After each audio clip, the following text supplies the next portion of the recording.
AP ప్రభుత్వం SC ఎస్టీలకు మరో కీలక పథకాన్ని తీసుకొచ్చింది. రాష్ట్ర వ్యాప్తంగా ఎస్సీ ఎస్టీ విద్యుత్ వినియోగదారుల ఇళ్లపై సోలార్ పవర్ ప్రాజెక్టులు ఏర్పాటు చేయనున్నారు. కేంద్రం తీసుకొచ్చిన పీఎం సూర్యఘర్ పథకాన్ని రాష్ట్రంలో ఎస్సీ ఎస్టీలకు అనుసంధానంగా చేయాలని ప్రభుత్వం నిర్ణయం తీసుకుంది. ఈ పీఎం సూర్యఘర్ పథకం కింద లబ్ధిదారుల ఇళ్లపై 3 కిలోవాట్ల విద్యుత్ ప్రాజెక్టులు ఏర్పాటు చేస్తారు. ఈ పథకానికి సంబంధించి ఖర్చులో కేంద్రం కొంత రాయితీ ఇస్తోంది. అది పోను మిగిలిన మొత్తాన్ని ఏపీ ప్రభుత్వం భరిస్తోంది. ఈ సోలార్ పవర్ ప్రాజెక్టుల ద్వారా వచ్చే విద్యుత్ నెట్ మీటరింగ్ ద్వారా గ్రిడ్ కు అనుసంధించాలని ప్రభుత్వం ఆలోచన చేస్తోంది. డిస్కంలు ఈ ప్రాజెక్టుల్ని సబ్ రెస్కోల లెక్కన పర్యవేక్షణ చేయనున్నాయి.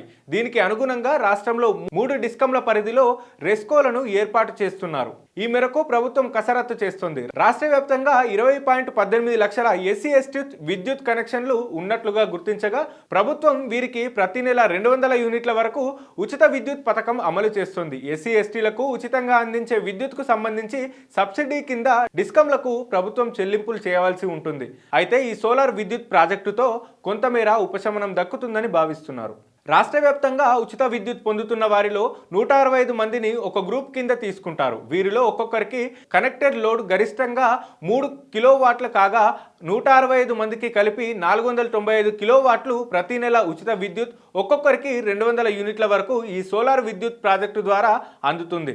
అయితే ప్రభుత్వం ఏర్పాటు చేసే ఈ 3 కిలోవాట్ల ప్రాజెక్టు ద్వారా దాదాపు నెలకు 330 నుంచి 350 యూనిట్స్ విద్యుత్ ఉత్పత్తికి అవకాశం ఉంటుందని అంచనా వేస్తున్నారు. కేంద్ర పథకమైన పీఎం సూర్యఘర్ ద్వారా గృహ విద్యుత్ వినియోగదారుల కోసం రూప్ టాప్ 3 కిలోవాట్ల సోలార్ ప్రాజెక్టు గరిష్టంగా 78,000 సబ్సిడీ ఉంటుంది. ఈ సోలార్ రూప్ టాప్ ప్రాజెక్టుల ద్వారా ఎస్సీ ఎస్టీలకు అందించే విద్యుత్ యూనిట్ కు 4.39 వరకు వ్యయం అవుతుంది. ప్రభుత్వంలో టెన్షన్ వినియోగదారులకు అందించే విద్యుత్ వ్యయం యూనిట్ కు 8 రూపాయలు ప్రభుత్వం ఈ మేరకు సబ్సిడీ రూపంలో డిస్కంలకు ఇస్తోంది. ఈ సోలార్ ప్రాజెక్టులు ఏర్పాటు చేస్తే ఆ మొత్తం ప్రభుత్వానికి మిగులుతుందని లెక్కలు వేస్తున్నారు. ఈ మేరకు ఎస్సీ ఎస్టీ లబ్ధిదారులతో ఆయా డిస్కంల పరిధిలో దరఖాస్తు చేయించే ప్రక్రియ కూడా ప్రారంభమైంది.